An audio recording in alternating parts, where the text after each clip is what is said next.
Love. Some would say it took a backseat when the pandemic forced us apart. As a family-run and proudly Canadian-owned company, Charm Diamond Centers saw the need to bring us together with tales of love and created the Canadian Love Map podcast. Since then, we've shared hundreds of real, uplifting stories that prove love conquers all. So thank you for listening. We couldn't do it without you. And remember, love starts here. What the world needs now is love. More love. Stars literally aligned. He's always been the one. There's someone out there for everyone. I'm Nancy Regan, your host on the Canadian Love Map.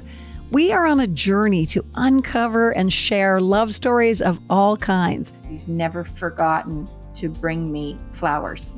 We're hoping we're going to give a little good news to this world. Even in these dark times, the life continues to go on. It's all about compassion, devotion, adventure, and of course, love. Everybody needs somebody. Everybody needs love. This is the Canadian Love Map. Well, love is the most important thing. There's an acute moment I remember when I was on the line at the Olympic Games, and just the thing that crossed my mind when I was ready to start the finals at the Olympics was that when we were training, I would run around Lake Bannock. We would always do it for training. And there was one corner of the lake, and people would often cut that corner. You'd see the grass trampled down on that corner. And every time I got to that corner, I would say to myself, no, you're not going to cut that corner. You're going to go right to the end. And when I was on the line at the games, that's what came to mind, is like, everyone else has cut corners and I haven't. I've never cut the corner. And it was this real confidence, but it's built on something little that was so achievable all the way along. This week's love story belongs to Julia Rivard Dexter, an innovative tech entrepreneur and former Olympian. After a negative school experience as a child drove her to excel in sport, she began to find her confidence, and it took her all the way to the Olympics. Transitioning into a career as an entrepreneur, her love for her own children led her to create transformative educational tools, games that could help kids learn. Determined to use her ingenuity to prevent history repeating itself, she not only changes the path of her children, but also millions of children around the world. This is the Canadian Love Map. Julia Rivard, welcome to the Canadian Love Map. Thank you so much. Thrilled to be here. You know, one of the things I love about hosting this podcast is that I am a terribly curious human being. And I ask a lot of questions anyway. And I get to, in this, case, legitimately say, okay, let's go back and tell me about your story from the beginning. And then I get to just lean in and listen. So take it away, Julia. Okay. So my story from the beginning, and it's funny because I've had a chance to reflect on this over the last couple of years. And I think it took kind of really proactive reflection to understand why I've come to where I am today. Probably haven't learned it all yet, but I look back at my childhood and such a great childhood in Northbury, Ontario, amazing parents, younger brother, really had all the love in the world, and really struggled as a student at school, but had two parents that just believed in me being just this superhero in their lives. And their belief in me gave me a confidence to believe that I could do something great, even though I was really, really struggling at school. And so in grade 4, I was in a class that was the 3-4 split. And the teachers and the kids, everyone dubbed it the dumb class because the grade 4s were in with the grade 3s. Oh, I remember that expression. And that was a thing when I was in school as well. Yeah. There was, in grade 7, for instance, 7.1, 7.2, 7, and that's you could see as you went down, it was kids who were not engaged. Absolutely. And not doing well. It's amazing when you reflect on that, kind of the position that put kids in at such an early age when they're still really developing. I was the only girl in the class, in the dumb class. All my friends had been put into the 4-5 split. And it just left me with this feeling that I just wasn't good enough in this arena. But I had this confidence that had been built, through a kind of a loving upbringing. And so my father at the time, he told me, Julia, I want you to do 21 sports before you're 21. And so I took that seriously as a goal that I wanted to pursue. And I just started knocking them off. And swimming became my favorite. Swimming was my sport, the one that I wanted to do well in. And I put everything into that. And in return, I had coaches who saw my potential and really invested in me, which put me on a path to go on to be really successful in sports. So that's where the story begins. And I think without that, I definitely wouldn't be where I am today. But, years later, I have 4 kids now, but my second son, Max, was really struggling with reading. And I saw him going through the same thing that I was going through. And my love for Max as a mother, that love is just, there's like nothing else, right? You're going to walk across water to do whatever you can for your kids. And I just wanted to help him see his potential too. I had built several businesses already in technology, and I thought maybe there's a way I can use my background in technology to be able to support Max and other kids like him. Because very quickly after seeing that Max was struggling, I was looking into the problem and saw, half of our kids were struggling with learning how to read. So I knew we could do better. So that was kind of the beginning of the story. Oh, that's amazing. I love what you say about the way in which your parents reacted to your struggle, right, and the way you reacted to Max's struggle, because sometimes it can trigger us as parents, and I speak from personal experience. I remember when my daughter was having trouble with math in grade 2, and I was finding myself getting frustrated because it was totally bringing me back to my own issues. Right. And I had to step away from it and go, okay, wait, who is this about here?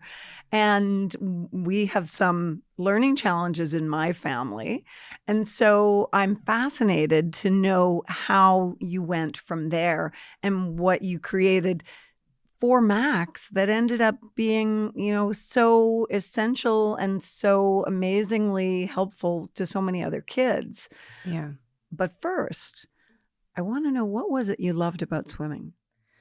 Oh, about swimming. What did I love? I was good at it. Mm-hmm. I loved the fact that I could see success and that I felt like I felt like I could be the best. And I really wanted to be an Olympic athlete from the time I was little, which was silly because I came from Northern Ontario. There was no real pathway to get there. But I loved the fact that I felt like I had potential. And then as people saw that potential, it gave me more fuel and more fire to do it. So, yeah, I think that's what it was. I think also the individual nature of the sport for me was right. I've always been somebody who's really hard on myself. And I think in a team dynamic, sometimes I worry about letting the group down. And so the individual nature allowed me to focus on being the best I could be, which was helpful. And in the telling of your story, you kind of smoothed right over the whole Olympic thing. Yeah. So let's talk about that. I find that quite impressive. And I'd love to let the listeners know more about that journey.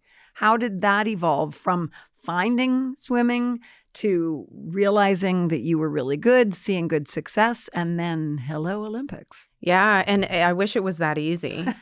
So I was quite a good swimmer, top 10 in Canada when I was 11, 12. By the time I was in high school, I was doing really well and kind of on the track to be at the national level.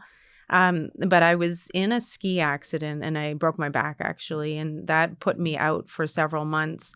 And when I recovered from that injury, everyone had kind of passed me in swimming. I'd really lost ground. At that level, it's really easy to quickly lose ground, and it's kind of hard psychologically to get back. Mm-hmm. And so I kind of lost interest in swimming at that point. And at the same time, the canoe club in North Bay, which had been dormant for several years, was picking back up. And I was recruited to come paddle, and I thought, maybe this is something new that I can try that's exciting. And a few friends of mine started. And so we had this great group, and I just started paddling. And that summer of 1995, I guess it was, I went to the national championships in Welland, Ontario, and I competed in the senior women's against it was Karen Furneaux, actually, a local Nova Scotian who's been an outstanding athlete over the years. And I was able to beat Karen in that race, which I don't know how it happened because I must have just had a race of my life that day. But it gave me, again, that confidence, like, hey, maybe I can do something great here. And so I started training for canoe kayak at that point. And, 4 years later, I was at the Olympics. The base I had in swimming definitely got me there, but because of strength or work ethic, or what do you mean? All the above. All the above. Yeah. There's a really nice transfer in terms of the muscles you need for swimming and what you need for canoe kayak. It's a great transition sport, but also work ethic for sure. Over the years, I'd really built a discipline, another individual sport in this case. Now, I competed in the K4 at the Olympics, but to get there, you had to be at the top in the individual kayak. So, so I spent, it wasn't a long time. It doesn't seem like a long time getting there, 4 years, but it was really kind of the decade before that of the training I was doing in swimming that really helped me get there quickly. And a lot of people have played sports as kids, and I played a lot of basketball. And in fact, my basketball team in Ottawa won the Ontario Championships, which was such an exciting memory to have now. Yeah. But I can't even conceive of how much discipline it takes to become an Olympic athlete. So tell me about that. What does it really require to get to that level and to do well? Yeah, that's a really good question. I think the answer might be different for different Olympians that you talk to, but I think if I were to isolate what really helped me get there was this ability to really live in the moment all the time, doing the best I can absolutely do in that moment, not thinking too far ahead in terms of what could happen or what might not happen. Definitely not thinking back. I'm the worst at thinking back. My mom says I have no memory of anything. So not wasting energy on retrospective thinking or thinking too far ahead, and just really focusing on the moment and how you can take the best next step forward. I really think for me that was it. And because that's all you can ever do in life, right? Well, I was going to say that is a lesson for life. Right. Not just the Olympics. Right. And so for any of us to reach our full potential, it's really important to realize that all you can affect is the change in the moment that you're in at that specific moment. And I think that by doing that, you really do have an opportunity to go as far as you possibly can, because your environment and everything around you, it's going to happen, right? You can't control all of that, but you can control you. And I used to have kind of a saying when I was paddling, keep your blinders on, right? You can't really look at anything else because it's only you that you can affect change with. So I'd say I'd isolate it to that. Yeah. So how do you describe your experience at the Olympics? It's blurry. I was going to say, your mom says you don't remember anything. Do you remember it? Not much. I remember after the Olympics shipping my passport back in the shipping container with all my stuff and getting stuck in Australia for 2 weeks, which is a bit of a blessing. But it is very blurry. It's so true what they say about the journey being more important than the destination, because there's an acute moment I remember, and I've shared this before, when I was on the line at the Olympic Games. And just the thing that crossed my mind when I was ready to start the finals at the Olympics was that when we were training, I would run around Lake Bannock. We would always do it for training. You'll see kids today still running every day for their fitness. And there was one corner of the lake between Creighton and Hawthorne, I can remember it right now. And people would often cut that corner. You'd see the grass trampled down on that corner. And every time I got to that corner, I would say to myself, no, you're not going to cut that corner. You're going to go right to the end. And when I was on the line at the games, that's what came to mind, is like, everyone else has cut corners and I haven't. I've never cut the corner. And it's this false sense of confidence that you can build in yourself. It's a real confidence, but it's built on kind of something little that was so achievable all the way along. So yeah, it's funny because that's probably my most acute memory from the games, was that feeling. And again, transferable to life, right? Like, just don't cut corners. It's a pretty easy thing to follow. So that becomes a superpower. If everyone else is cutting corners and you don't, right, that's your extra oomph. Yeah, exactly. And we can all do it. Yeah. We can all do it. So how did your experience at the Olympics and, your whole journey through sport, really get you ready, do you think, for your career? Because you've had such an interesting and innovative career.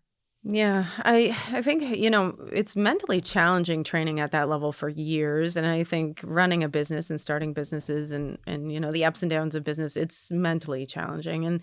And just believing in the fact that you're doing your best every step of the way and that something will come of it. And just this belief that you can do it is so important, because there's so many times building a business where you get discouraged, or, you get kind of run down, and you have to keep believing that there will be an outcome that will be worth it, even though you can't necessarily see that in the moment.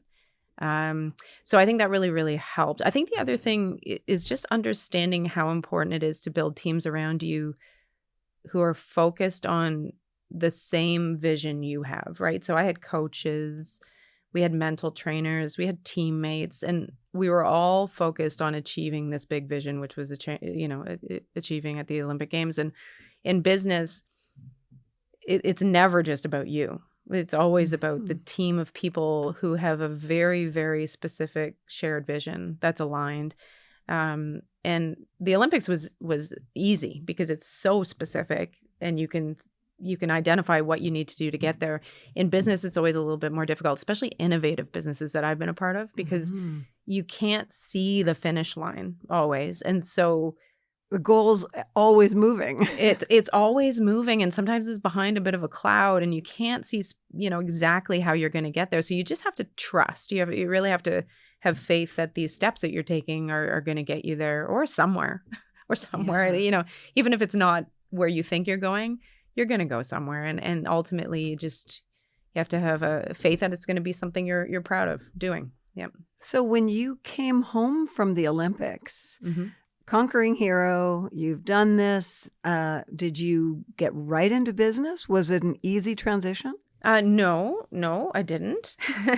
I did decide right away I was going to be done with sport. I was sure that I wanted to move on to something else. I was keen to kind of build a foundation in something new, because I think if you keep going in something like racing at an Olympic level, the difference you're going to make is incremental. And I wanted to have big gains again. I wanted to see big progress.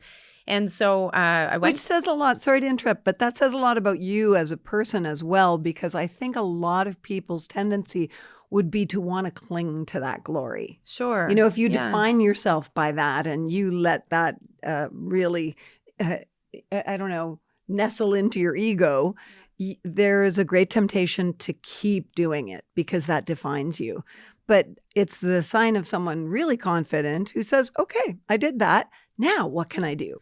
Yeah, confident, or, maybe I was looking for an easy way to see success again, because it's hard to see incremental gain. Like, I can see ego wanting to hold on to that, but it's also a risk to want to try to improve just a little bit. Whereas if you start all over, you only have up to go, right? And I think my mind was maybe more there.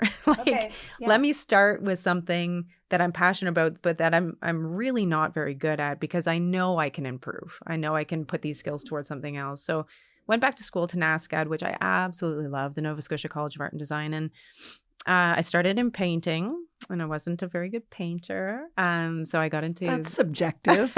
It is. Yeah. I believed I wasn't a very good painter. And so I got into graphic design and graduated from school. And at the time, while I was at school, I'd had my first son, Oscar. And then when I graduated, immediately had my second son, Max.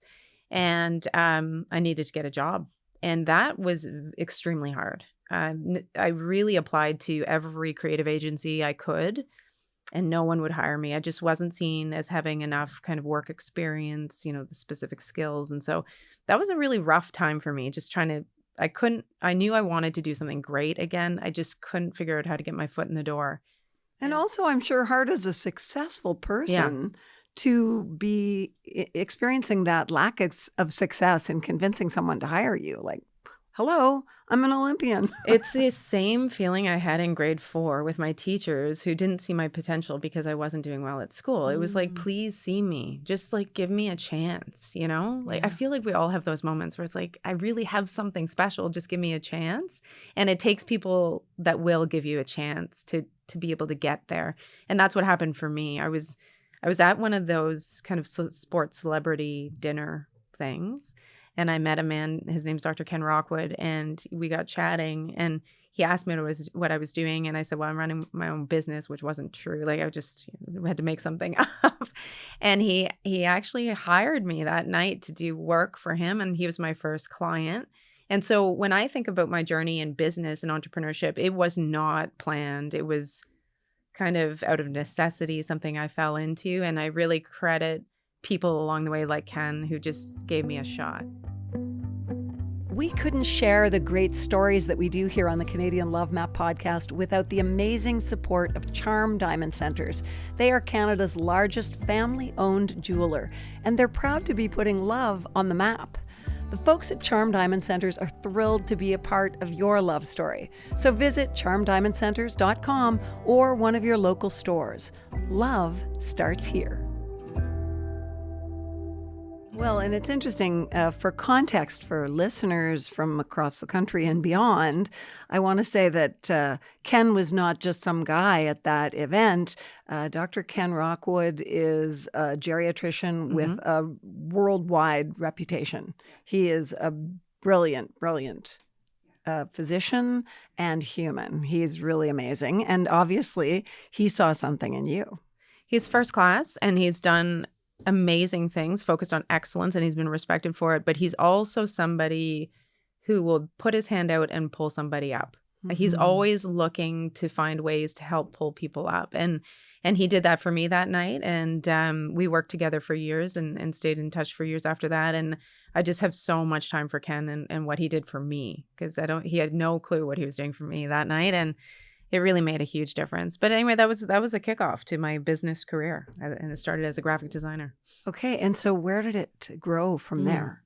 So graphic design was a really kind of evolving field when I first got into it. I was in the print media, and that was evolving to digital media. And I could see that. I could see myself becoming irrelevant pretty quickly. And so I bought a building with the money that I made from my business, and converted that building into a studio where people like me could work together. From multidisciplinary artists, creative people could work together. And I started working with people who were software engineers, web designers, and we formed really a collective of people who could work on larger projects, and it was outstanding. It was called Queen Street Studios. And one of the people I met there was an engineer, and he and I came together and built a business that was focused on web development and software design. So I was able to evolve from being just a kind of a print-focused graphic designer into more of a creative director at a software company. And that's what got me into technology. And I got really excited about this idea that you could take concepts and digitize them in a way that was super interactive and really, it felt like something that was very new at the time, building websites, building software. But were you figuring it out as you went? Yeah. Because you didn't go to school specifically for this field. No. Wow. No, I've always kind of just figured things out as I go, for good or for bad. No, I didn't understand at all kind of what the engineering piece meant, but you sit in rooms long enough with engineers and you listen and you start to understand and surround yourself with good people. Totally. Back to the point of having great teams. I had outstanding software developers around me who would take the time and we would share kind of our insights on different things. And over time, I got to be quite proficient in understanding engineering and software design and development, but I've never been an engineer myself. I've never been a developer, but that got me into building companies focused on technology. Yeah. So that was my first company. And then I had two more companies after that. And it wasn't until 2014 that I started to focus on what I'm doing now at Shoelace.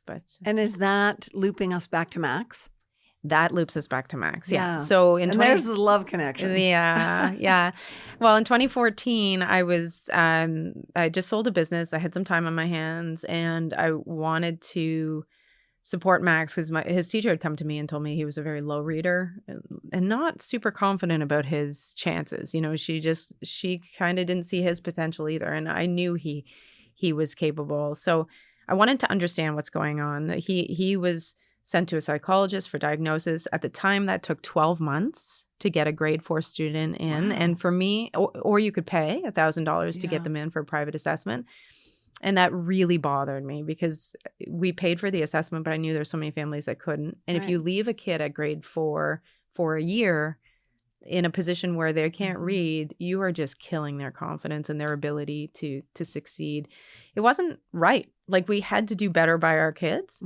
But I didn't understand the problem. And what I had learned over the years was you can't find a solution without really finding out what the problem is first. So Sandra McKenzie, who was the Deputy Minister of Education at the time here in Nova Scotia, and another champion, you know, this is a theme in the story. There have been people all along the way who've put their hand out and pulled me up.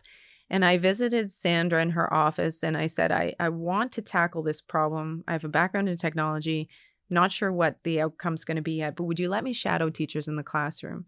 And she said, absolutely. And she put me in schools down in Tri-County. So I drove down every single day. Oh, that's so cool. It was so cool. And I was able to shadow teachers to really see what was happening in the classroom. And had I not done that, I would not be where I am today. You would have been making assumptions about what was needed. And you know, the coolest piece was within the first few weeks, I was thinking, okay, we're going to build something that's going to help kids want to learn how to read, right? Like, it was all about literacy.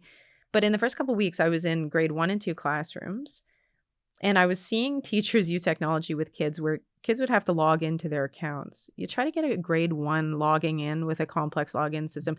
It takes the whole class to get all 25, 30 of your students log in. It was a disaster. Sounds like and a nightmare. Kids are bouncing off the walls. And I'm thinking, no teacher is going to want to use technology when this is the how they're doing it. So what we did first was we just built a login system that was picture-based that the kids really loved. There was no product on the other side. It was literally just a login system. Kids loved it. Teachers loved it. And there was no product. It was just the login. And so that's just such a good example of So that was just a little exercise. Yeah. But we had to get that done first before we could do anything that, effective with technology. But it's just such a great example of just getting in the space, understanding the problem deeply, and then trying to build to that specific problem. The other thing that we saw was behavior management. Classrooms really are struggling today with behavior management. We have inclusive classrooms, which is great, but it also means that we have some kids that are really struggling to work in environments where there are 25 other kids. And right now, teachers don't have the supports they need to be able to manage classrooms with kids who have behavior needs that are outside of the norm. And we were seeing that with classrooms where you have 1 or 2 kids that just throw the whole classroom off for the whole period and no learning happens. So what we decided at that time was, if we're going to build something, 1, they have to be able to log into it. Simple. And then 2, it has to keep them engaged. We can't provide teachers with anything that isn't going to get kids to check in and to stay checked in. So you're helping teachers rather than giving them another layer of challenge and difficulty in their classroom. Absolutely. Because our kids, they have access to such amazing interactive media these days outside the classroom. So to think that we're going to put them in a classroom and make them sit for hours and focus on tools that are, paper-based manipulatives that are frankly just really boring, they're not going to do it. They just won't want to do it. And so we knew we could do better. And that's what got us focused on game-based learning. And so we started building our tools to deliver reading instruction through games that kids would absolutely love. And that was launched in 2014. And our first product was called Squiggle Park. So that was where we started. Tell me a little about Squiggle Park, if you would. So Squiggle Park was an early reading tool. It was for preschool to grade 2, all the basic reading skills.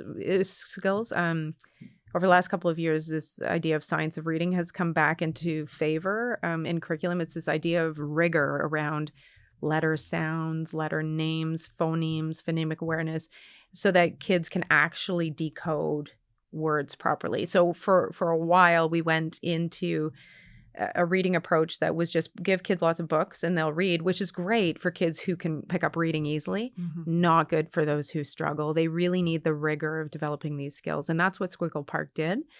It was a highly successful tool, and we had it in the market from 2016 to 2020. But I retired that product because I was so frustrated with selling into the education system. It was beyond frustrating. we had these teachers who were doing their best with students who absolutely loved the product, but couldn't get the budgets to buy it. And so I'd end up just giving them licenses, and frankly, that's not a good business. Not a good business model. I got it. So anyway, I retired that product, and we developed a whole new platform called Shoelace Learning, which is the product we have today. And we decided we're going to have a free product available to teachers that would be able to be upgraded, very much like the software we buy in our regular lives, freemium, and you can upgrade it if you want the premium features.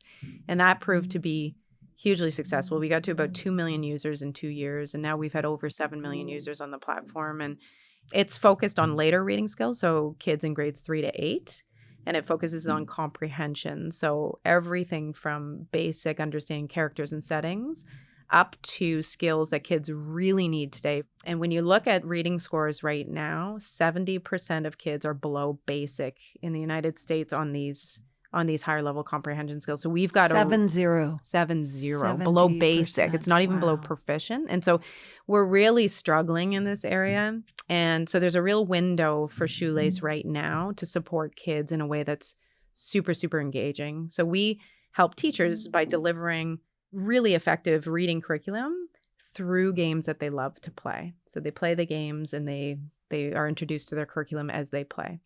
And it's used in the classroom and used at home. So parents really benefit from getting something that kids want to play that's learning based, which is nice. So what sort of, you said it caught on really quickly. Yeah. What sort of feedback have you gotten, and how has that fed the machine? Yeah, the feedback that we've had has mainly been from teachers, because that's how we got to the market at first, was just through teachers, and which is thank you. Thank you for building something that our kids want to play. We have kids who, they want to be playing it in other classes now, and they want to be playing it on recess, which we don't encourage. It really is something that's supporting teachers in their classrooms, because they're just checked in, and teachers can see too, they can see through the data that we provide them specifically where kids are struggling, which is giving them the ability to remediate in a way that they never could before. Because what people don't know is that most teachers aren't taught how to teach reading. And where you get into real trouble is in the higher grades, when you have kids in grades 4, 5, 6 who haven't ever mastered those skills when they were younger. These teachers really don't know how to teach reading. It's just not what they were trained to do. It's not in their wheelhouse. No. And so you'll have teachers teaching cross subjects, and the kids can't consume the subjects because they don't have strong reading comprehension skills. And so our tool is able to be used in those classes to get kids not only up to speed in their reading, but allow them to start consuming the learning across all subjects. So yeah, we've seen a real opportunity for this to really move the needle for kids. It's very, very exciting. What do your kids think about it? Well, Max is now 20, and he's a firefighter. So I didn't get to use Shoelace with Max, unfortunately, but I have a 9-year-old now, and she was struggling with reading. And this summer, we spent weeks just playing for 30 minutes a week, and I could actually see her progression happening week over week over week. And it was so exciting for me to have that full circle moment where I built it for Max, but I never got to use it with Max. But to see it helping Madeline, it was incredible for me to feel like what we had built could have such an impact, and to see it firsthand with one of my own kids. That's been amazing. I think the other thing, I had a lot of moments of real guilt, when I was building this business at the beginning, because I spent so much time working, traveling, trying to build this company, and not being home with my kids, which is something I think we as women just feel, right? Yeah, absolutely. You're trying to do your best at work, you're trying to do your best with your kids, and you often feel like you're not doing a good enough job in either place. But, last year, my son Oscar, who's at Acadia University, he called me on FaceTime in class quietly. And he said, "Mom, guess what?" And I said, "What?" And he turned the FaceTime over towards the wall, and up on the projector screen was Shoelace, and it was a picture of me, and they were doing a case study on our company, not knowing that it was his mom. And he said, "Mom, I'm so proud of you." And it was just such a full circle moment too for me to be those, he's not bitter, he's proud. And that, so it was awesome, because it made me feel like all of those kind of regrets can just be kind of put away.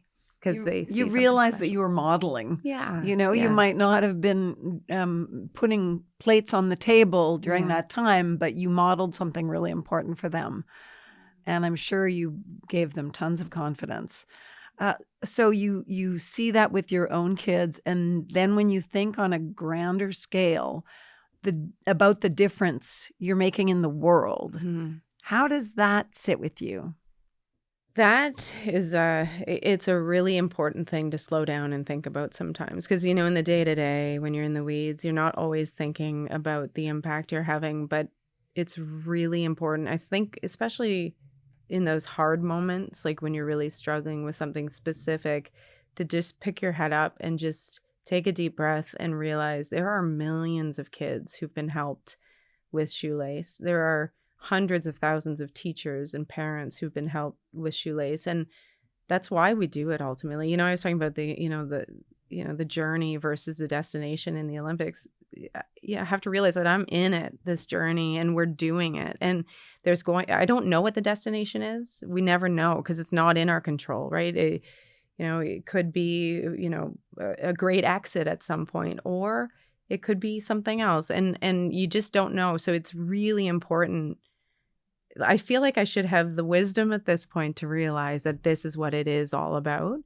And I have to slow myself down to realize that sometimes. But yeah. Well, then to not ask in a specific way, but in a more general way, has your ability to impact so many lives sort of made you really focused on purpose moving forward in your business?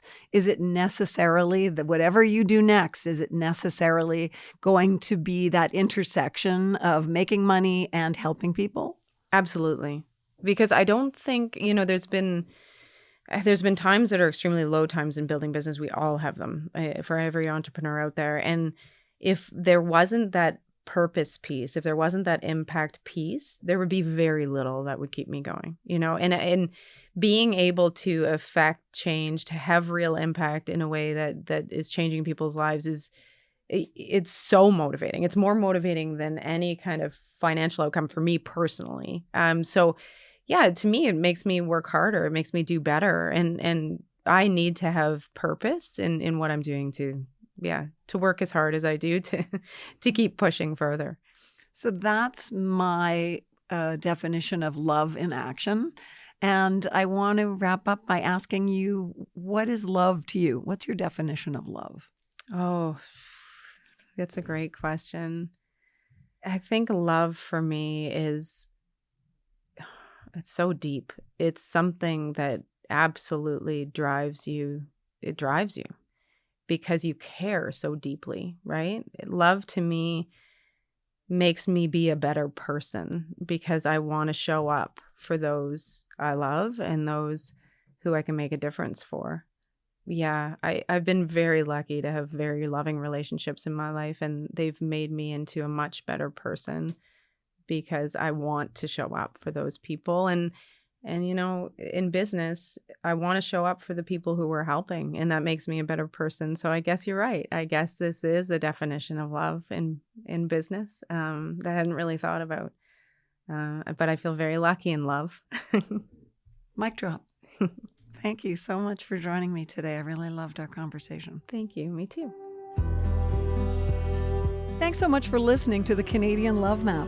This podcast is presented and made possible by Charm Diamond Centers. It's hosted by me, Nancy Regan, and is produced and distributed by Podstarter. We love sharing love stories of all kinds, and that could include yours. So do you or someone you know have an uplifting tale to tell? Reach out to us on Facebook or Instagram using @CanadianLoveMap or email producer@podstarter.io. We'll be back next week with another love story to add to the map.